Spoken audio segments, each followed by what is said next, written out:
स्वागत है दोस्तों आप सभी लोग का एक और न्यू ब्रांड वीडियो के अंदर में। इस वीडियो के अंदर हम कंप्लीट करने वाले हैं सेट सी को 2026 में जो हिंदी का एग्जाम हुआ था उसके सेट सी का पूरा सॉल्यूशन आज मैं आपको बताने वाला हूं। इससे पहले हमने सेट ए जो है उसका पूरा सॉल्यूशन अच्छे से बता रखा है। अगर आपने उसे नहीं देखा है तो आप जाके देख लेना। अगर आप उसे नहीं देखते हो तो ये क्वेश्चन नहीं बनने वाले। क्या दोनों में लिंक है? ऐसा बिल्कुल भी नहीं है, लिंक नहीं है। बट आपको ये तो पता होगा कि तीनों सेट में जो हाई लेवल क्वेश्चन है, मतलब कि जो बड़े बड़े क्वेश्चन है वो सेम टू सेम आते हैं। निबंध, एप्लीकेशन और जो 4 नंबर के क्वेश्चन है वो एकदम सेम आते हैं। तो मैंने उस वीडियो में पहले ही बता रखा है और वो चीजें मैं रिपीट नहीं करूंगा। ये वीडियो ज्यादा लंबा मैं नहीं करना चाहता हूँ। वैसे इसके बाद सेक्शन जो भी था, मतलब सेट बी था, वो आना चाहिए था। बट मैं एक बार डायरेक्ट सी इसलिए लाया हूँ क्योंकि ये मेरा वाला सेट था और इसे बनाने के लिए मैं काफी ज्यादा एक्साइटेड हूँ, इसलिए इसे मैं पहले बता रहा हूँ। उसके बाद चलो यहाँ पर सेट बी जो है उसको भी जल्दी यहाँ पर सबको देखने को मिल जाएगा, कुछ हावर्स में, कुछ घंटे के अंदर में। चलो यहाँ पर स्टार्ट कर रहे थे जल्दी से बिना टाइम वेस्टिंग के साथ। सबसे पहले यहाँ पास क्वेश्चन आपको मिलता है, वो यहाँ पास मिलता है किसका? अपठित यहाँ पास गद्यांश जो है वो आपको देखने को मिलता है। ये अपठित का मतलब होता है ऐसी चीज है जिसे हमने कभी पढ़ा ना हो, तो आपको क्या है ना, इसको पूरा रीड करना है, देन उसका जो आंसर आपको देना है। तो पहले मैंने बोला था कि भाई मैं सारी चीजें रीड करके नहीं बताऊंगा, गद्यांश पद्यांश का टाइम वेस्ट होगा। मैं डायरेक्ट आंसर की ओर बढ़ता हूँ और आंसर में आपको वो बताऊंगा जो गद्यांश में ढूंढने से भी नहीं मिलते। लाइक इसमें एक क्वेश्चन आया हुआ था, क्वेश्चन नंबर दूसरा, आप देख सकते हो। ये पेसेज में अगर ढूंढते हो ना तो नहीं मिलता है, ये वर्ड तो मिलता है लेकिन उसका अर्थ आपको नहीं मिलता है। यहाँ से बोले उसका अर्थ आपको बताना है। तो वक्त जो शब्द है ना, वक्ता था शब्द, ठीक है, उसका अर्थ आपको यहाँ पास बताना है। अगर आप पैसेज पढ़ते हो तो आपको यहाँ पास पहले लाइन में देखने को मिलेगा लिखने की कला और ये वक्तृता में संबंध आपको बताया गया है। उसमें दोनों में अंतर बताया है कि ये जो वक्तृता है ना उससे बेटर होता है लिखने की कला। तो कहीं ना कहीं आप थोड़ा सा गौर करोगे ना तो आपको पता चलेगा लिखने की कला जो है ना किससे बेटर हो सकती है, बोलने की कला से। क्यों, जब बोलते हैं ना तो कभी कभी हम लोग गलत बोल देते हैं या उलझ जाते हैं, बट लिखने की कला ऐसी होती है ना भाई, जब लिखते हैं तो स्पष्ट लिखते हैं और वो चीजें हम लिखते हैं, मन के भाव को लिखते हैं। वैसे बोलते भी मन के भाव को, बट वहां पर हम डायरेक्ट ही नहीं बोल पाते, एक्टिव तुरंत तुरंत, और यहाँ पर थोड़ा सोच समझ के लिखते हैं। तो सारी चीजें वहां पर बताई गई है। तो बेटर बताया गया है लिखने की कला को, और बोलने की कला जो है उसे उतना अच्छा नहीं बताया गया है। तो वक्ता शब्द का यहाँ पर मेन अर्थ हो जाएगा बोलने की कला। और ये चीजें ढूंढने से नहीं मिलती, ये चीजें थोड़ी सी मतलब लॉजिकल होती है, लॉजिक से मिलता है। या तो यार ये हमें पता होता है तो हम बनाते हैं। बाकी एक नंबर यहाँ से थोड़ी सी मतलब डर होते हैं इस नंबर को खोने का, बट हमें थोड़ी सी लॉजिक लगाने की कोशिश करनी है। अगर बनता है तो अच्छी बात है। एंड यहाँ पर वही लॉजिक है। इसके जगह आप लिख सकते हो भाषण देने की कला भी लिख सकते हो, या बोलने की जो कला है वो आप लिख सकते हो। मैंने भाषण देने की कला यहाँ पर लिखा हुआ था। इसके बाद अगला यहाँ पर बढ़ते हैं। इसमें जो बाकी क्वेश्चन है ना वो सभी क्वेश्चन आपको पैसेज पढ़ने के बाद ही सभी के आंसर जो है मिल जाएंगे, सेकंड को छोड़ के। तो अगला बढ़ते हैं, अगला सेकंड क्वेश्चन है। सेकंड क्वेश्चन में यहाँ पर पूछा जाता है आपको काव्यांश, जो कि अपठित काव्यांश होता है, ये भी इसमें भी आपको ये पढ़ना होता है, देन उसका आंसर देना होता है। तो डायरेक्ट आंसर में पहुंचते हैं और वो क्वेश्चन देखते हैं जो कि यहाँ पास पढ़ने से भी नहीं मिलते हैं। और यहाँ पास अगर क्वेश्चन देखो 4 क्वेश्चन है। सबसे पहला क्वेश्चन जिसमें आपको पूछा है पर्यायवाची पूछा है, किसका? सुमन का पूछा है। सुमन क्या होता है? पुष्प होता है, फूल होता है, फ्लावर होता है, ये जो होता है सुमन होता है। पर्यायवाची का मतलब आप सभी को पता होगा, ऐसे चीजें जिनके और भी क्या क्या नाम हो सकते हैं उसे किस किस नाम से जाना जाता है, वो यहाँ पास पर्यायवाची होता है। यहाँ पर सुमन को किस नाम से जाना जाता है अभी मैंने बताया, फ्लावर हो गया, फूल हो गया, पुष्प हो गया, इस नाम से उसे जाना जाता है। तो आपको क्या है, इसका जो है 2 यहाँ पास पर्यायवाची लिखना है। तो आपको 2 नाम लिखना है, इंग्लिश वर्ड जो है उसे छोड़ देना, फूल लिख देना और क्या पुष्प लिख देना, तो इसका आंसर जो है मिल जाएगा। देखो ये जो पर्यायवाची है ना, मतलब आ सकता है, चांस है, थोड़ा बहुत तो चांस है, ठीक है। मैं ये नहीं बोलूंगा चांस बिल्कुल भी नहीं है, मैंने पेपर नहीं बनाया भाई, मैं सिर्फ यहाँ पास अंदाजा लगाता हूँ, एनालिसिस करता हूँ, उसके हिसाब से मैं बताता हूँ। तो ये आ सकता है, और आता है ना तो ऐसे क्वेश्चन आएंगे जिसे हमने कभी ना कभी सुना होगा, या सुना ना होगा तो कभी ना कभी देखा होगा। पुष्प हमने देखा है, सभी ने देखा है, फूल वगैरह। तो इसके अलावा बहुत सारी चीजें आ सकती है, जैसे नदी को क्या बोलते हैं, सूरज क्या बोलते हैं, पेड़ को क्या बोलते हैं, और आसपास जो चीजें हमें दिखती है ना वो चीजें आप एक बार जरूर से गूगल वगैरह सर्च कर लेना और चीजें एक बार पढ़ लेना, ठीक है, ताकि अगर आता है तो बन जाए। हम फिक्स नहीं बता सकते कि यही आएगा, ये आएगा, वो आएगा, नहीं बता सकते। तो आपको क्या करना है, वैसी आसपास जो भी चीजें आपको दिखती है ना, जो इंपॉर्टेंट लग रही है आपको, वो चीजें एक बार देख लेना, 1 से 2 आपको याद कर लेना है, अगर आता है तो बन जाएगा। अगला यहाँ पास ये बाकी चीजें तो आपको पढ़ने से ही मिल जाएगी इसके अंदर में। आप बढ़ते हैं हम लोग नेक्स्ट क्वेश्चन की तरफ। नेक्स्ट क्वेश्चन है क्वेश्चन नंबर 3। इसमें आपको पूछा जाता है नाटक लेखन में देश का वातावरण का महत्व। नाटक क्या होता है? जो कि मंच में हम प्रस्तुत करते हैं, जो भी कहानियां वगैरह होती है उसे करके दिखाया जाता है। सेम ही चीजें उस समय का सारी चीज यूज करके, कपड़े वगैरह पहन के उस समय की बोली यूज की जाती है। मतलब कहीं ना कहीं अगर वो जो है 90s का, अगर मान लो कोई कविता है, कहानी है, या फिर कोई नाटक है, ठीक है, उसे रोल प्ले किया जा रहा है, तो 90s का पूरा सिचुएशन जो है वापस लाया जाता है। वही सेम टू सेम यहाँ से वातावरण ला दिया जाता है, वही सेम टू सेम वापस बोली, जो भाषा है वो यूज किया जाता है, वही सेम यहाँ पर जो सामान है, वेशभूषा है, कपड़े है, वो चीज सारी चीजें वही 90s वाली लाई जाती है, ताकि जो दर्शक है वो यहाँ पर रिलेट कर पाए। तो यहाँ पर पूछा गया देश काल और वातावरण का महत्व पूछा पूछा गया है। देश काल का मतलब होता है वो समय, जिस समय के बारे में पूछा गया है। मान लो ये जो नाटक है, मतलब कि कोई स्टोरी है जिसको नाटक के रूप में दिखाया जा रहा है, वो स्टोरी है 1990 की, ठीक है, मान लेते 1990 की है, तो देश काल क्या हो गया, 1990 हो गया। तो ये उस समय की बात हो रही है जिस समय यहाँ पास जो स्टोरी है वो चली थी। वातावरण का है कि उस समय जो स्टोरी चली थी ना 1990 में, उस समय में कैसे लोग रहा करते थे, कैसे बोला करते थे, कैसे कपड़ा पहना करते थे, आसपास का वातावरण कैसे था, वो चीजें यहाँ पास वातावरण के अंदर में आ जाती है। और नाटक लेखन में ना इन चीज़ों का बहुत ज़्यादा महत्व होता है। भाई आप खुद ही सोचो, ऐसा एक नाटक जिसमें 1990 की बात बताई गई है और उस समय में वो चीज़ें नहीं दिखाई जाती है, मतलब कैसे लोग रहते थे, कैसे कपड़े पहनते थे, कैसे वहाँ पास वातावरण था, वो चीज़ें नहीं बताई जाती है, तो वो एक नाटक लगेगा आपको? क्या वो 1990 का लगेगा? बिल्कुल भी नहीं लगेगा। तो वो सिचुएशन जो है ना वो क्रिएट किया जाता है और इन चीज़ों के माध्यम से, तो बहुत ज़्यादा इंपॉर्टेंट होता है इससे। तो आपको ये चीज़ें लिखनी है, एकदम सिंपल सिंपल मैं आपको समझा रहा हूँ। अगले यहाँ पर जो क्वेश्चन है वो इसका अथवा का है। कविता का मूल स्वरूप आपको बताना है। यहाँ पर कविता का मूल स्वरूप क्या होता है? छंद होता है, और उसमें जो यूज होने वाली अलंकार वगैरह हो गई, तो वो चीज़ यहाँ पास मूल स्वरूप होती है भाई, जो कविता को बेहतरीन बनाती है। और जब वो सारी चीज यूज होती है, छंद अलंकार वगैरह जब इसमें यूज होती है, तो क्या होता है, जो दर्शक है, जो सुनने वाला है, जो पढ़ने वाले पाठक हैं, उनके मन में तस्वीर बनता है, बीम बनता है, जिसे बीम कहते हैं, तस्वीर जो है उसे बीम कहते हैं। तो बीम बनता है वो पढ़ने, बोलने, देखने, वो चीज़ जैसे, तो वो चीज़ आपको यहाँ पास लिखनी है। देन इसका नेक्स्ट क्वेश्चन आता है, यातायात सुरक्षा के विषय में आपको आलेख लिखना है, यातायात सुरक्षा के विषय में। और यहाँ पास है विकसित आत्मनिर्भर भारत के विषय में, मैंने ये लिखा था। मैं बोलता हूँ फीचर आपको लिखना चाहिए, काफ़ी अच्छा होता है, ये अपने वर्ड से लिख सकते हो और इसे आप आराम से बना सकते हो। अगर आपसे नहीं बनता है, इसके ऊपर मैंने डिटेल वीडियो बनाया हुआ था, उसमें बहुत ही अच्छे अच्छे लाइन मैंने दिए हुए थे, कॉमन लाइन, जिससे आप अलग अलग जो आलेख फीचर उसमें आराम से लिख सकते हो। तो उसका पीडीएफ आपको हमारे टेलीग्राम में मिल जाएगा, इसका भी पीडीएफ आपको टेलीग्राम में मिल जाएगा, वैसे आपके पास होगा, मैंने पहले ही दे रखा था। एंड इसका सॉल्यूशन जो है ना उसका पूरा मैं टेलीग्राम में अपलोड करूंगा, एकदम अच्छे से सॉल्यूशन जो है एकदम इजी वर्ड में, उसे आपको मतलब वो सेम टू सेम आप पेपर में नहीं लिख पाओगे, बट उससे आप समझ पाओगे, रिकॉल कर पाओगे, रिविजन कर पाओगे। तो बहुत ही शॉर्ट फॉर्म में मैंने उसे बनाया हुआ है, मतलब निकाला हुआ है एआई से, वो मैं अपलोड कर दूंगा, आप जाके देख लेना, अच्छे से एक बार रीड कर लेना, मैं यहाँ पास आपको समझा देता हूँ। तो ये चीज़ें यार चलो स्किप करते हैं एंड आगे बढ़ते हैं। अगला जो क्वेश्चन अपना है, एक सेकंड, ये थोड़ा सा मेरा पेन टेप लैग कर रहा है। तो अगला यहाँ पर जो क्वेश्चन है वहाँ पर आपको पूछा जाता है, पांचवा क्वेश्चन में पत्रकारिता वगैरह है वो आपको यहाँ पास पूछा जाता है। क्वेश्चन सिंपल से यहाँ पास है, हिंदी का जो पहला समाचार पत्र था कहाँ प्रकाशित हुआ था? हिंदी का जो पहला समाचार पत्र है वो कलकत्ता में जो है, कोलकाता जिसे बोलते हैं, वहाँ प्रकाशित हुआ था। कौन सा था यहाँ पास, आई थिंक मेरे को याद नहीं आ रहा है, मानदंड या तुकत मानदंड, उतक मानदंड या कुछ था, ठीक, उसका नाम था पत्रिका का, अच्छा से मुझे याद नहीं आ रहा है, मैं कमेंट बॉक्स में बता दूंगा, मुझे याद आता है। तो उसके बाद तो यहाँ पर समाचार किसे कहते हैं? समाचार क्या होता है? कोई घटना होता है उसे लोगों तक पहुंचाना, लिखित रूप में या वीडियो के रूप में या किसी भी चीज़ में उसे पहुंचाना, यहाँ पर समाचार कहलाता है। इसका नेक्स्ट यहाँ पर देखते हैं, भारत में हिंदी पत्रकारिता दिवस कब मनाई जाती है? तो 30 मई को हिंदी पत्रकारिता दिवस जो है मनाई जाती है। और वो जो पहला पत्रकारिता था वही तुकंद मानदंड या कुछ था, ठीक है, उपंद या तुकंद था। तो वो चीज़ें हैं जो कि कलकत्ता में यहाँ पर प्रकाशित की गई थी, 30 मई को की गई थी। उसका नेक्स्ट क्वेश्चन है, इंटरनेट की कोई दो कमियां आपको बतानी है। तो इंटरनेट की दो कमियां सिंपल्स हैं, जो अनपढ़ लोग हैं, जो अशिक्षित लोग हैं, जिन्हें इसके बारे में बिल्कुल भी नॉलेज नहीं, तो उनका कोई भी काम का नहीं है इंटरनेट, सिंपल सी बात है, जिनको पता नहीं है तो काम का ही नहीं है। सेकंड आप लिख सकते हो, इसमें गलत जो खबरें हैं वो वायरल हो जाती है और मीम्स वगैरह वायरल हो, जिससे टाइम वेस्ट होता है और साइबर अपराध जो है ना वो ज़्यादा बढ़ने का संभावना हो जाता है, वो चीज़ आपको लिखनी है। अगले यहाँ पास आगे बढ़ते हैं, नेक्स्ट यहाँ पास क्वेश्चन है, क्वेश्चन नंबर 6, इसमें आपको मिलता है यही जो लेटर राइटिंग है, मतलब कि आवेदन पत्र, इसको मैंने पहले ही फॉर्मेट बताया हुआ है, इसके पहले वीडियो में ही आप वो देख लेना। अगर आप वो नहीं देखते हो तो उससे पहले मैंने पूरा डिटेल में बात किया हुआ है, वो आप देख सकते हो आराम से। ये क्वेश्चन भी स्किप करते हैं। नेक्स्ट यहाँ पास जो क्वेश्चन है वो भी स्किप करते हैं, क्योंकि इसमें आपको मिलता है निबंध, वही सेम चीज़ें इसमें मैंने बताया वो नहीं था, बट आपको डिटेल वीडियो में देखने का मिल जाएगा। अगला यहाँ पास क्वेश्चन देखते हैं, इसमें आपको पूछा जाता है काव्यांश, जो कि पठित काव्यांश है, अपने चैप्टर का काव्यांश है, आपको ये पढ़ना होता है, उसका इसका जो है आंसर वो देना होता है। बट मैं बोलूंगा कि अगर आप देखोगे, मतलब क्वेश्चन नंबर 8 है, उसमें अपने शब्दों में आंसर देना होता है, तो पहले आपको क्वेश्चन पढ़ना है, बन जाता है तो ठीक है, नहीं बनता तो आप इसे पढ़ लेना एक बार। तो क्वेश्चन नंबर देख लेते हैं, क्वेश्चन यहाँ पास क्या दिया हुआ है।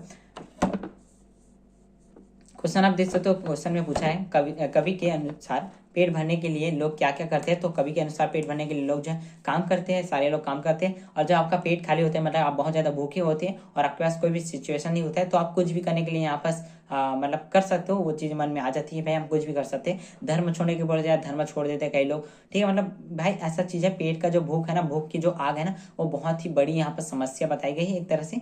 तो इसके बारे में आपको बताना है, सिंपल सा, सभी लोग काम करते हैं, इसके लिए मेहनत करते हैं इस पेट को भरने के लिए, वो आपको लिखना है। इसके बाद यहाँ पर नेक्स्ट है, भूख और गरीबी का सबसे मानवीय दृश्य कौन सा है। तो भूख और गरीबी का सबसे मानवीय मतलब कि सबसे बेकार, एकदम गिरा हुआ दृश्य कौन सा है। तो सबसे बेकार गिरा हुआ दृश्य सिंबल्स है कि पेट भरने के लिए भूख की जो आग को मिटाने के लिए लोग क्या करते हैं, कभी कभी अपने जो बेटी बेटी है ना उनको भी बेच देते हैं। तो वो चीज़ आपको यहाँ पास बतानी है। यहाँ पास मच्छर परेशान कर रहा है भाई, कैमरे के पास आ रहा है इस रूम में।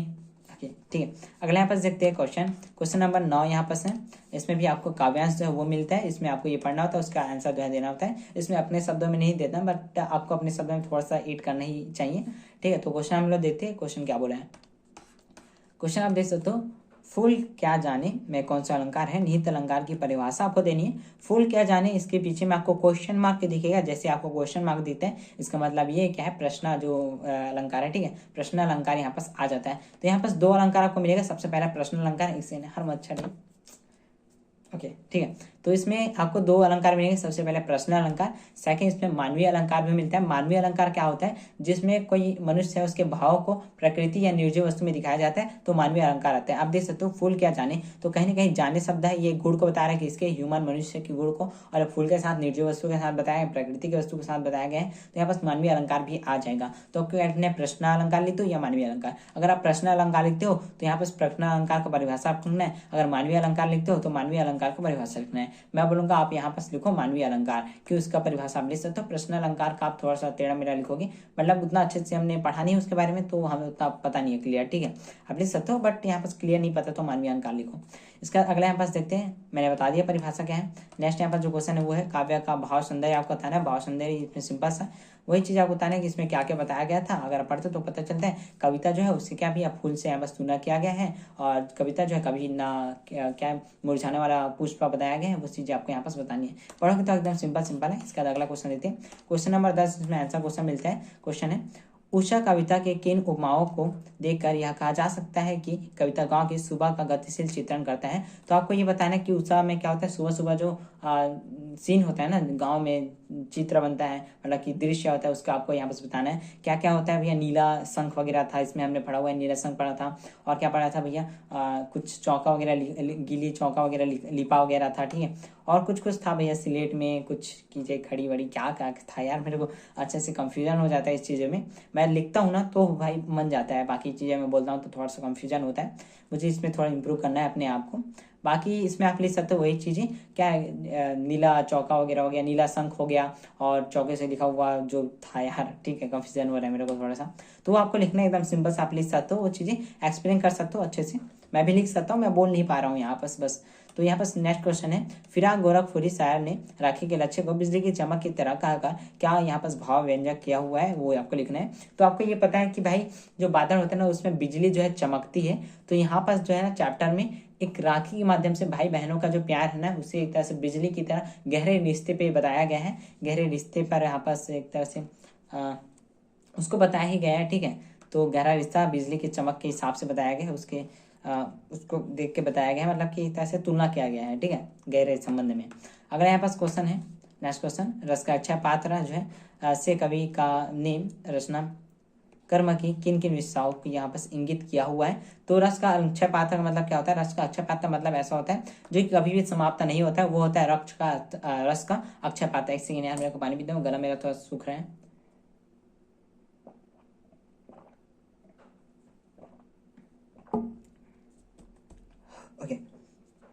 ओके देखो, इस क्वेश्चन में पूछा है रस का जो अक्षय पात्र होता है ना, उसका मतलब आपको बताना है। तो कभी भी समाप्त ना होने वाला जो होता है ना, वो होता है रस का अक्षय पात्र होता है।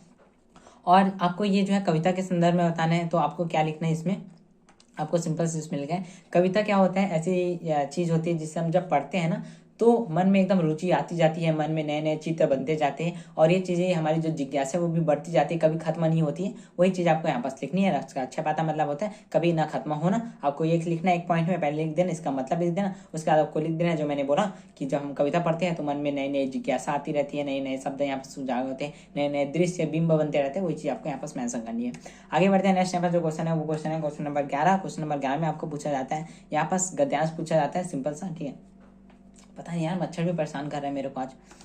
ठीक है, तो ये पूछा जाता है, इसमें आपको ये पढ़ना होता है, देन इसका जो आंसर है वो आपको देना होता है। तो अगला यहाँ पास आगे देखते हैं, क्वेश्चन देखते हैं, इसका मतलब आंसर क्वेश्चन देखते हैं।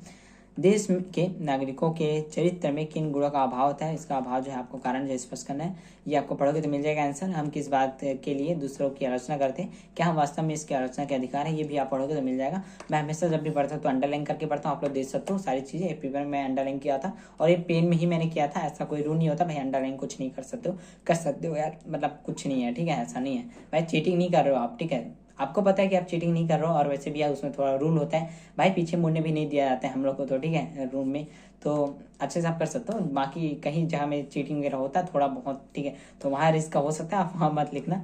मुझे नहीं पता यार, मैं इसके ऊपर मैं कुछ नहीं बोल सकता हूँ। आगे करते हैं। अगले यहाँ पास है क्वेश्चन नंबर 12, जिसमें यहाँ पास बोला गया है निम्नलिखित प्रश्नों के उत्तर देना है। तो इसमें क्वेश्चन पहला है बात भाटक की आत्मकथा जो है उपन्यास किसके लेखक है। ये आप देखोगे तो हमारे सिलेबस में ये चैप्टर नहीं दिया गया, बट इसके जो आंसर है हजारी प्रसाद द्विवेदी जी आएंगे। ये मॉडल पेपर में दिया गया था, मैंने पढ़ा हुआ था इसलिए मेरा ये बन चुका था बहुत अच्छे से। बाकी लोग बहुत लोग मुझे कमेंट किए थे पेपर से आने के बाद, भाई ये तो हमने पढ़ा ही नहीं है, हमारे सिलेबस में नहीं है, कुछ भी दे दिया गया है, बट ये मॉडल पेपर में था भाई। सिंपल से आप देख लेना मॉडल पेपर जो है उसमें आई थिंक सेट 2 या 3 में था, ठीक है, तो आप देखना वो मिल जाएगा ये क्वेश्चन। और मॉडल पेपर में है वो भाई बहुत ज़्यादा इंपॉर्टेंट है, आपको पता तो है ही। तो यहाँ पर देखते हैं अगला क्वेश्चन। लोटन पहलवान अपना गुरु किसे मानता था, तो भाई ढोल जो है उसे अपना गुरु मानता था। इसने जो पहलवानी है किसी इंसान से नहीं सीखी थी, इनसे जो पहलवानी किसी पहलवान से नहीं सीखी थी, उन्हें ढोल का सहारा लिया था, ढोल के ताल वाल से यहाँ पास मैच करके वो जो है रिएक्शन से एक्शन दिया करते थे। इसके बाद अगला यहाँ पास क्वेश्चन है, ठीक है, अगला क्वेश्चन यहाँ पास स्त्रियां माया न जोड़े, यहाँ पास माया शब्द को किस ओर संकेत किया गया है वो आपको यहाँ पास बताना है बाजार दर्शन के आधार पर। तो स्त्रियां माया न जोड़े इसका मतलब सिंपल है, जो स्त्रियां होते हैं ना अक्सर ये रियलिटी बता सकते हो या समाज जो बोलता है मिथ फैलाया है वो आप बता सकते हो। इसमें आपको ये बताना है कि जो स्त्रियां होती है महिलाएं जो होती है ना, वो पैसे हो गए, आभूषण हो गए या सामान हो गए, इनका मतलब एक तरह से रौब दिखाती है, ठीक है, कि हमारे पास ज़्यादा है भाई, हम ज़्यादा अमीर है, और पड़ोसी ले देते हैं कुछ भी चीज़ नया ले लिया पड़ोसी, तो उनको देख के ये भी लेना स्टार्ट कर देते हैं। तो यहाँ पास वही है, माया नहीं दिखाना चाहिए, मतलब कि उन्हें एक तरह से घमंड नहीं दिखाना चाहिए, वो चीज़ आप यहाँ पास बता सकते हो। अगला यहाँ पास क्वेश्चन है कोमल और कठोर दोनों भावों को गांधी जी कैसे अवस्थित हुआ विशेषता बतानी है शीर्ष के फूल के आधार पर।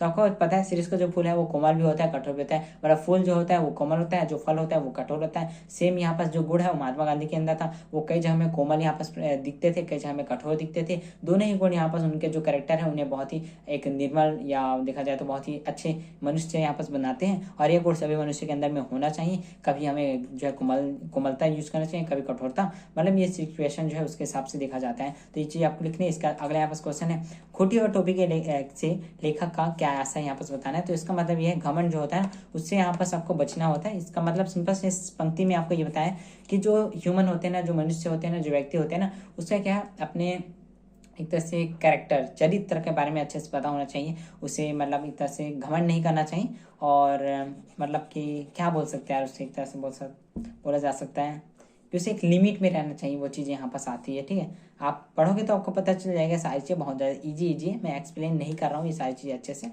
अब बाकी आपको अगला क्वेश्चन आपको देखने को मिलेगा, ग्रामर वाला क्वेश्चन मिलता है इसके बाद अगला जो क्वेश्चन है। तो ग्रामर देख लेते हैं, इसमें क्या बोला गया है। निम्नलिखित प्रश्नों के यहाँ पर उत्तर देना है। चौपाई छंद के लक्षण आपको बताना है। चौपाई छंद क्या होता है, इसमें ना 4 पंक्तियां होती है, आपको पहला पॉइंट लिखना है, 1 नंबर का है आपको पहला पॉइंट लिखना है। इसमें क्या होती है, 4 पंक्तियां होती है, लाइन होती है, ठीक है, लाइन होती है, 4 लाइन होती है। सेकंड आपको लिखना है 16-16 वर्ड होते हैं, प्रत्येक जो लाइन है उसमें 16-16 वर्ड होते हैं। थर्ड आपको लिख देना है कि थर्ड में आप क्या लिखिए भाई कि इसमें क्या होती है, गुरु होती है, और इसमें ठीक है गुरु होती है, लास्ट जो पंक्ति होती है ना उसमें आपको मिलती है गुरु, ठीक है, तो गुरु होती है लास्ट पंक्ति में, वो आपको लिख देना है। ये 3 चीज़ें लिखना, 2 चीज़ें भी लिखोगे 1 नंबर मिल जाएगा, 3 चीज़ें भी आप लिख सकते हो, आपकी मर्जी है, जो भी आपको अच्छा लगता है। इसका अगला यहाँ पास है जहाँ उपमेय में उपमान का आरोप हो वह कौन सा अलंकार है। इसमें मैं थोड़ी सी मिस्टेक की थी इससे पहले वाले वीडियो में, जो वन शॉट था, नहीं वन शॉट के पहले वाला वीडियो था आई थिंक, ठीक है, उसमें थोड़ा सा मिस्टेक था। इसका जो आंसर है वो उपमा नहीं आएगा, इसका आएगा रूपक अलंकार, ठीक है, रूपक जो अलंकार है वो आएगा। पेंटेन में मेरा राइटिंग उतना अच्छा नहीं बनता है, और रियल में तो बिल्कुल भी अच्छा नहीं बनता है। तो हाँ आगे बढ़ते हैं, अगला क्वेश्चन यहाँ पर से दूर के ढोल सुहाने होते हैं, मुहावरे का अर्थ लिखकर क्या है, वाक्य का प्रयोग यहाँ पास करना है। दूर का ढोल सुहाने होते हैं, इसका सिंपल सा आपने एग्जांपल बहुत सारे देखे होंगे। दूर का ढोल सुहाने होते हैं, इसका मतलब सिंपल से ये है कि भाई दूर से देखने वाली बहुत सारी चीज़ जो है अच्छी होती है, और पास जाने से हो सकता है वो अच्छी हो या हो सकता है वो अच्छी ना हो, तो आपको मतलब वही लिखना है। और यहाँ पास मुहावरा आप दे सकते हो, मतलब कि जो वाक्य प्रयोग आप दे सकते हो कि एक शहर बहुत ही अच्छा था, तो आप लिखना कि एक शहर में बहुत सारे अच्छे लाइट वाइट लगे हुए थे, और जब पास जाके दिया खा तो भाई वो चीज़ें अच्छी नहीं थी, मतलब भाई लिख सकते हो यार, ठीक है। सिंपल सिंपल है। मैं इसमें थोड़ी सी मिस्टेक की थी बोर्ड एग्जाम के टाइम में, उतना मेरे को अच्छे से नहीं पता था, मतलब वही वाक्य जो प्रयोग है ना उसमें थोड़ा सा मिस्टेक था, क्योंकि हमने पूरा ग्रामर अच्छे से पढ़ा नहीं था उस समय में। एक दिन पहले मैंने पढ़ के गया था और वो चीज़ें आई थी, मैंने बना दिया था, बट फिर कन्फ्यूजन था यार, ठीक है। तो अभी तो नहीं है, अभी हमने अच्छे से प्रिपेयर कर लिया, अच्छे से यहाँ पास प्रैक्टिस कर लिए। अगला यहाँ पास है, जौन जतेहु बन बंधु बिछोहु पितु वचन मनतेहु नहीं ओहु। ये जो लाइन है आप देखोगे तो ये लाइन कहीं ना कहीं जो लक्ष्मण मूर्छित वाला चैप्टर उसके अंदर कहा जाता है। तो इसमें ना जो राम भगवान मतलब लक्ष्मण भगवान जो है वो मूर्छित हो जाते हैं, तो राम भगवान जो है उनके सामने यहाँ पास रो कर ये वर्ड बोलते हैं एक तरह से। तो यहाँ पास करुण रस का यहाँ पास बताया गया है। कौन सा रस इसमें है, जिसमें रस पूछा है तो रस कौन सा भैया, करुण रस है। करुण रस क्या होता है, दुखी समय में जो रस निकलता है वो रस जो है करुण रस, जो भावनाएं होती है वो करुण रस के रूप में भाव जो है व्यक्त की जाती है। निहित रस मतलब कि जो यहाँ पर रस है करुण रस, उसकी परिभाषा आपको देनी है। तो जब भी कोई प्रिय होता है या जो कि परिवार का सदस्य तो खो जाता है या जो है दूर चला जाता है या कुछ चीज़ें जो हमें चाहिए होती है वो नहीं होती है, तो हमारे मन में दुख ही आ जाती है, और दुख के कारण जो भावनाएं उत्पन्न होती है जो करुण रस के अंदर में आ जाती है वो आपको लिखना है। अगला यहाँ पास क्वेश्चन है, काव्य में निपात शब्द का यहाँ पास आपको बताना है। उदाहरण देकर बताना है। निपात शब्द क्या होता है, जब भी किसी भी लाइन या किसी भी वाक्य में एक शब्द में जोड़ दिया जाता है वो निपात शब्द होता है। जैसे कि एग्जाम्पल के मैं ले जाता हूँ, तुम्हें पास होना ही होगा, तुम्हें पास होना ही होगा, इसमें अगर देखो तो ही जो है ना उसमें थोड़ा जोड़ दिया जाता है, तुम्हें पास होना ही होगा, ठीक है। तो जहां भी एक शब्द में जोड़ दिया जाता है, किसी लाइन में किसी पंक्ति में कहीं भी एक शब्द में जोड़ दिया जाता है वो निपात यहाँ पास क्या होता है, निपात शब्द हो जाता है, ठीक है। और इसका एग्जाम्पल कोई से भी दे सकते हो सिंपल सा। एंड इसके बाद अगले यहाँ पास क्वेश्चन देखते हैं। नेक्स्ट क्वेश्चन है क्वेश्चन नंबर 14। इसके यही लास्ट है क्योंकि 15 तो भाई सेम टू सेम होता है, ये करते हैं जल्दी से। सिल्वर वेडिंग विवाह जो है कितने वर्ष का यहाँ पास गांठबंध होता है, ये क्वेश्चन काफी लोग को डाउट आ रहा था।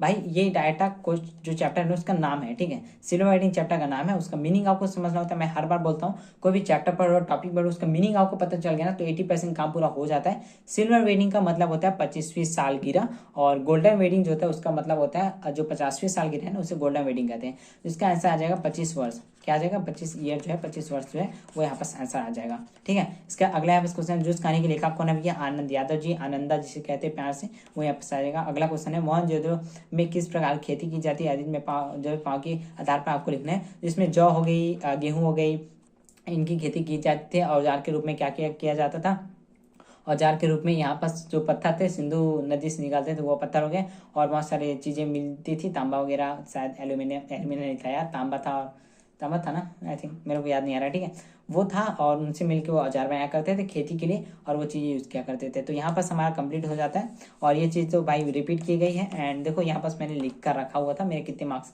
बन रहे थे, यहाँ पास मेरे 1 मार्क्स जो है गलत हो रहे थे।